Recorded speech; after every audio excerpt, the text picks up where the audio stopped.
अगर आपके भी बच्चे रोटी और सब्जी खाना पसंद नहीं करते हैं तो आटे और ढेर सारी सब्जियों से बना ये हेल्दी और टेस्टी नाश्ता बनाकर देखिएगा।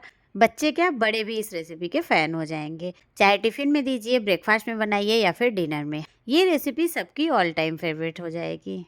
तो सबसे पहले हम एक तड़का लगा लेते हैं, जिसके लिए फ्राई पैन में एक छोटा चम्मच तेल गरम कर लिया है। इसमें डालेंगे आधी छोटी चम्मच उड़द की दाल और आधी छोटी चम्मच ही हमने चना की दाल ली है। तो चने और उड़द की दाल को हमने गीले कपड़े से पोंछ लिया है। आधी छोटी चम्मच के करीब इसमें राई जाएगा और आधी छोटी चम्मच जीरा डालेंगे। अच्छी तरीके से चलाते हुए इसे लगभग आधा सेकंड के लिए हमें भून लेना है और तड़के का हल्का सा कलर चेंज हो जाएगा। फिर हम इसमें डालेंगे बारीक कटी हुई हरी मिर्च और थोड़े से करी पत्ते, जिसे मैंने बारीक बारीक कट कर लिया है। इन सारी चीज़ों को भी हमें तेल में अच्छी तरीके से भून लेना है। और अब इसमें जाएगा आलू, जिसे मैंने घिस लिया है। तो ये 2 मीडियम साइज़ के आलू थे, कच्चे आलू हैं, जिसे मैंने घिस लिया है। आलू को भी तड़के के साथ हम अच्छे से मिला लेंगे और जब आलू भुन जाएगा फिर हम इसमें प्याज ऐड करेंगे। प्याज को मैंने लंबे लंबे स्लाइस में कट कर लिया है। आप चाहें तो बारीक बारीक कट करके भी डाल सकते हैं। प्याज को भी आलू के साथ मिक्स कर लेते हैं। और अब इसमें जाएगा गाजर। गाजर को भी हमने कद्दूकस कर लिया है। टमाटर को भी बारीक बारीक कट करके डाल दिया है। और आप चाहें तो इसमें और भी सब्जियां ऐड कर सकते हैं। तो जो भी सब्जियां डालें आप इसी स्टेज पे डाल दीजिएगा। मीडियम फ्लेम पे हमें सब्जी को हल्का सा भूनना है, जिससे कि सब्जी का क्रंच भी बना रहे और ये कच्ची कच्ची भी ना लगे। तो सब्जियां हमारी हो गई हैं। अब हम इसमें डालेंगे गेहूं का आटा। तो मैंने यहाँ पे 1 कप गेहूं के आटे का इस्तेमाल किया है। आटे को भी हम सारी सब्जियों के साथ मिक्स कर लेंगे। तो आटे को बिल्कुल भी भूनना नहीं है, इसका कलर नहीं चेंज करना है, बस थोड़ा सा हमें इसे सब्जियों के साथ मिक्स कर लेना है। और ये जो सारा तड़का है इसे हम ट्रांसफ़र कर लेते हैं एक बड़े से मिक्सिंग बोल में। तो एक बार सब्जियों में थोड़ा सा तड़का लगा देने से हमारी रेसिपी का स्वाद बहुत ही ज़्यादा बढ़ जाएगा। अब इसमें डालेंगे 2 से 3 बड़ा चम्मच चावल का आटा। अगर आपके पास चावल का आटा नहीं है तो आप सूजी का भी इस्तेमाल कर सकते हैं। और 2 से 3 बड़ा चम्मच हम बेसन डालेंगे। जितना चावल का आटा जाएगा उतना ही हम बेसन डालेंगे। एक बार सारी चीज़ों को हमें सूखा ही मिक्स कर लेना है। अब हमने इसमें डाला है 1/3 कप दही, मतलब 2 चम्मच के करीब हमने इसमें दही डाला है। अगर आपके पास दही नहीं है तो बिना दही के भी आप इस रेसिपी को बना सकते हैं। थोड़ा थोड़ा पानी डालते हुए हमें इसका घोल तैयार कर लेना है। तो हमें इसका एक गाढ़ा घोल तैयार करना है, जिसके लिए थोड़ा थोड़ा करते हुए हमें पानी डालना है। ज़्यादा पानी डाल देंगे एक बार में तो इसमें लम्स भी पड़ जाएंगे और ये ज़्यादा पतला हो जाएगा। तो ये देखिए, मैंने यहाँ पे थोड़ा थोड़ा करते हुए 1 कप पानी का इस्तेमाल कर लिया है और ये हमारा एकदम गाढ़ा सा अच्छा सा घोल बनकर तैयार है।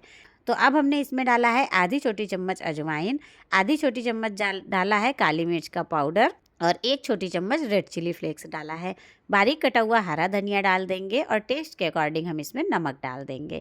सारी चीज़ों को फिर से अच्छी तरीके से मिक्स कर लेते हैं। अगर आप इस तरीके से चीला नहीं बनाते हैं तो एक बार ज़रूर से बनाइएगा। बच्चे रोटी सब्जी खाना पसंद नहीं करते हैं, तो इस तरीके से हम उन्हें गेहूं के आटे में सारी सब्जियां डाल के खिला सकते हैं। उनको ये रेसिपी बहुत पसंद आती है। और ये जो हमारा नाश्ता बन रहा है ये अंदर से एकदम सॉफ्ट और जालीदार बने, इसके लिए मैंने यहाँ पे पिंच ऑफ सोडा डाल दिया है।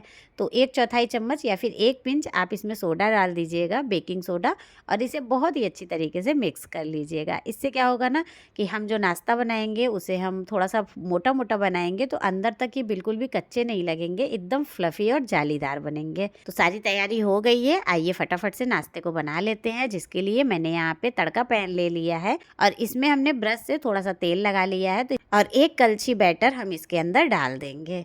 और बस 1 कलछी ही बैटर डालिएगा, क्योंकि हमने इसमें सोडा डाला है तो ये इतने में ही बहुत ज़्यादा फ्लफ़ी और जालीदार बन जाएगा। अगर आपके पास तड़का पैन नहीं है तो आप इसे एक गहरे कढ़ाई में भी बना सकती हैं। कोई भारी तले की कढ़ाई हो जो थोड़ी सी गहरी हो उसमें भी बना सकते हैं, या फिर आप तवे पे भी फैला के ही इसे बना सकते हैं। मैंने इसे तड़का पैन में इसलिए बनाया है कि इसमें अच्छा सा बन का शेप आए, इसलिए मैंने इसे तड़का पैन में बनाया है।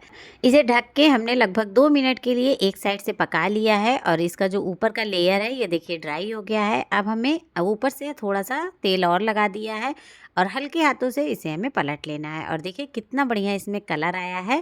और दूसरी तरफ से भी हमें लगभग 2 मिनट के लिए और पका लेना है। तो दूसरी साइड से पकाते समय ढकने की भी ज़रूरत नहीं है, आप नहीं भी ढकेंगे तो भी ये पक जाएंगे। और हल्का-हल्का हम इसे प्रेस करते जाएँगे और लगभग 2 मिनट हो गए हैं और दूसरी साइड से भी हम इसे पलट के देख लेते हैं और देखिए कितना बढ़िया दोनों साइड से ये अच्छी तरीके से कुक हो गए हैं। तो सेम तरीके से आप सारे नाश्ते को बना लीजिए और बहुत ही टेस्टी गेहूं के आटे और रंग-बिरंगी सब्जियों से बना हुआ ये हमारा टेस्टी, हेल्दी, झटपट वाला नाश्ता बनकर तैयार है। आप इसे बच्चों को टिफ़िन में दीजिए, ब्रेकफास्ट में, डिनर में, कभी भी बनाइए। घर में ये सभी को पसंद आते हैं। तो उम्मीद करती हूँ रेसिपी अच्छी लगी होगी। वीडियो थोड़ा भी अच्छी लगे तो वीडियो को एक लाइक, एक शेयर ज़रूर से करिएगा। चैनल पर नए हैं तो चैनल को सब्सक्राइब करिएगा। मिलती हूँ एक और नई रेसिपी के साथ। तब तक के लिए बाय बाय, टेक केयर।